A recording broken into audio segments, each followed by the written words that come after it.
इसमें कुछ लोग वो जो बच्चे ऑटिज्म का शिकार हैं, माँ के गर्भ में ही विकृत हो गए और आप आए हैं दरबार में और समस्याएं लेकर के, उन बच्चों की भी लेके आते हैं। बच्चे आपके अच्छे होते ही धीरे धीरे।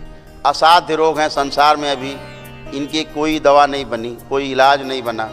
पागल लोग आप लेके आते हैं, पागलपन की हरकतें करते हुए लोग लेके आते हैं, मारपीट, गाली गलौज, उठा पटक, तोड़ फोड़ करने वाले लोग, ऐसे लोग जिनमें पागलों की स्मृतियाँ रही हैं, वो सारे लोग जो गर्भ में बच्चे खराब हो जाते हैं, उनकी स्मृतियाँ खराब हो जाती हैं, उनके शरीर पूरे विकसित नहीं हो पाते, मस्तिष्क पूरा बनता नहीं है, तो तमाम प्रकार के शारीरिक और मानसिक विकार उनमें आते हैं। उन सभी को लेपन की ज़रूर आवश्यकता है, इसको ध्यान रखें। जिनको पेशियाँ आती रही हैं उन्हें लेपन की आवश्यकता भीषण है।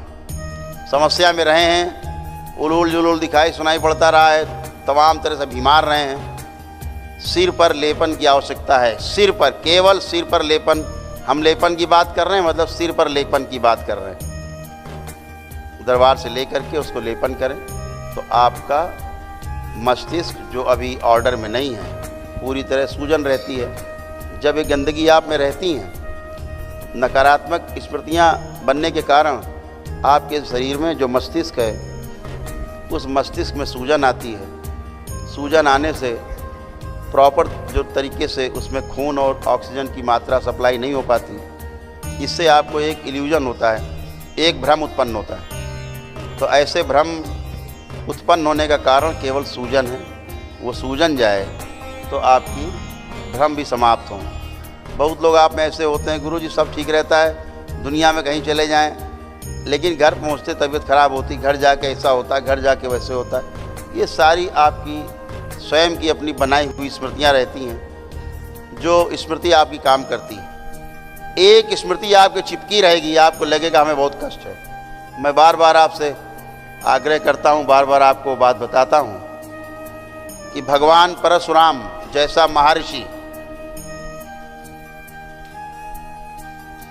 जिन्हें भगवान शंकर ने अपना इकलौता शिष्य माना, उनका जैसा महान व्यक्ति भी आज खलनायक की तरह याद किया जाता है। जिसे सबसे बड़ा नायक होना चाहिए था, केवल एक स्मृति की वजह से वो खलनायक की तरह देखा जाता है और उनके ऊपर लाखों हत्याओं का उनके ऊपर आरोप है, लाखों हत्याओं का उनके ऊपर भोग है। आज हर गली मोहल्ले में नहीं, घर घर में भगवान परशुराम की मूर्ति होनी चाहिए थी। इतना पराक्रमी, इतने विद्वान दूसरा कोई हुआ नहीं अभी तक, जिन्होंने कोई आर्मी नहीं रखी, कोई फौज नहीं रखी, वन मैन आर्मी थे, अकेले अकेले ही पर्याप्त थे बड़ी बड़ी सेनाएं परास्त करने के लिए। और की उन्होंने, कोई नहीं उन्हें बर्दाश्त कर पाया, झेल पाया। लेकिन आज वो खलनायक की तरह पूजे जाते हैं। क्यों? केवल एक गलत स्मृति के कारण। और वो स्मृति किसकी थी? वो स्मृति थी उनके पिताजी की, ऋषि जमदग्नि की। ऋषि जमदग्नि की हत्या है वंश के राजाओं ने की थी और वो कत्ल किया उनका, एक गाय के पीछे कत्ल किया। भगवान परशुराम ने अपने पिता का अंतिम संस्कार किया, पितरों की मुक्ति कराई, मुक्त हो गए। पितर चले भी गए, मुक्त भी हो गए। लेकिन क्या रह गया? डीएनए में क्या रह गया? भगवान परशुराम के पिताजी जमदग्नि ऋषि की स्मृति रह गई। और वो कौन सी स्मृति थी? बदला। आखिरी स्मृति बदला। और बदले की स्मृति चिपकी रह गई। क्या हुआ? 21 बार नरसंहार किया उसी स्मृति के कारण। और परशुराम जी को लगता था कि हम कर रहे हैं। इतना बड़ा ऋषि, हमारी आपकी तो कोई हैसियत नहीं उनके आगे, उस चरित्र के आगे हमारी आपकी कोई हैसियत नहीं। 21 बार वो ये समझ के हत्या करते रहे कि स्वयं मैं कर रहा हूं। क्या हुआ? जब हनुमान जी से देखा नहीं देख गया तो उन्होंने इसका विरोध किया। दोनों लोगों में युद्ध हुआ, पुराणों में कथा है पूरी।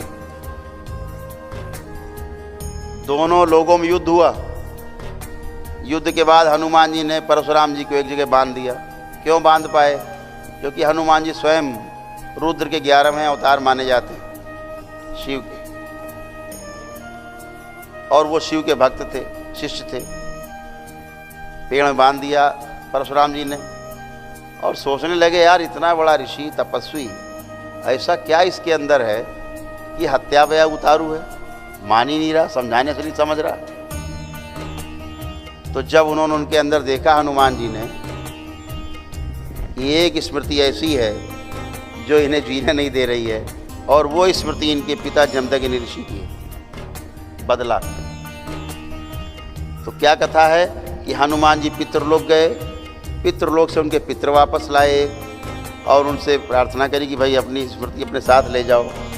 जब वो अपनी स्मृति निकाल के अपने साथ ले गए तो उनके आंसू गिरे दो परशुराम जी के। परशुराम जी रोए नहीं थे पिता की हत्या के बाद, आंसू गिरे।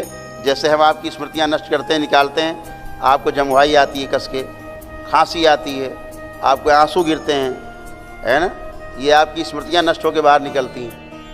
ऐसे ही उनके आंसू टपके, जमुहाई आई उनको और स्मृति नष्ट हो गई। जैसे ही स्मृति नष्ट हुई, उन्होंने देखा कि हमसे बड़ा अपराध आज तक इस संसार में किसी ने नहीं किया, हमसे बड़ा नरसंहार किसी ने नहीं किया, ये हमने क्या कर दिया। और पश्चाताप किया। फिर अपने जितने भी लोग हत्या की थी उनका भी उन्होंने पिंडदान किया, उनका भी श्राद्ध किया, उनको ही मुक्ति दिलाई जिनकी हत्या की थी पश्चाताप में। तो इतना बड़ा ऋषि जब एक स्मृति से परेशान हो सकता है तो आप कितना परेशान हो सकते हैं। आज आप लोग बैठे हैं, आज आपकी अरबों खरबों स्मृतियां काटी जाती हैं जिनका आपको ज्ञान भी नहीं है कि कितनी स्मृतियां आपके अंदर से निकाल के नष्ट कर दी गई। यहाँ तमाम बैठे लोगों को डिप्रेशन रहा होगा, ऐसे लोग हैं जिनको डिप्रेशन रहा हो, हाथ उठाएंगे। डिप्रेशन वाले लोग, ये डिप्रेशन वाले लोग हैं, लेकिन अभी डिप्रेशन नहीं है, डिप्रेशन चला गया है। आप कारण ढूंढोगे कि किस कारण से हमको डिप्रेशन था, वो आपको कारण भी ढूंढे नहीं मिलेगा, क्योंकि दरबार ने वो कारण भी नष्ट कर दिए, वो स्मृतियां भी नष्ट कर दी आपकी, जिनके कारण आपको डिप्रेशन था। जिनके एक्सीडेंट हुए होंगे, कभी आंख बंद करके देख सकते हैं उनको कैसे एक्सीडेंट हुआ था, देख नहीं सकते वो, क्योंकि इसका कारण नष्ट कर दिया गया दरबार के द्वारा। ये दरबार सामूहिक रूप से करता है। ये परम पूजनीय हमारे गुरुदेव पंडित श्री राम जी के प्रति कोई चिढ़ नहीं आ रही है, किसी परिवार के सदस्य के लिए आपके अंदर कोई भी चिढ़ नहीं है, कोई गुस्सा नहीं है, सब खत्म हो चुका है। लेकिन ये इसको मेंटेन रखना है आपको, ये आपकी जिम्मेदारी है। अपने घर को ऐसे ही रखना है। ये ऐसा घर आपका इसलिए बना रहेगा क्योंकि जब अच्छा अच्छा आप सोचेंगे तो अच्छा अच्छा आपके अकाउंट में होगा। आज आपकी गंदगी का अकाउंट पूरी तरह नील है, अब इसमें जो आप डालेंगे वो आपकी संपत्ति होगी। इस बात का विशेष ध्यान रखना है। राधा रमण हरि ओम।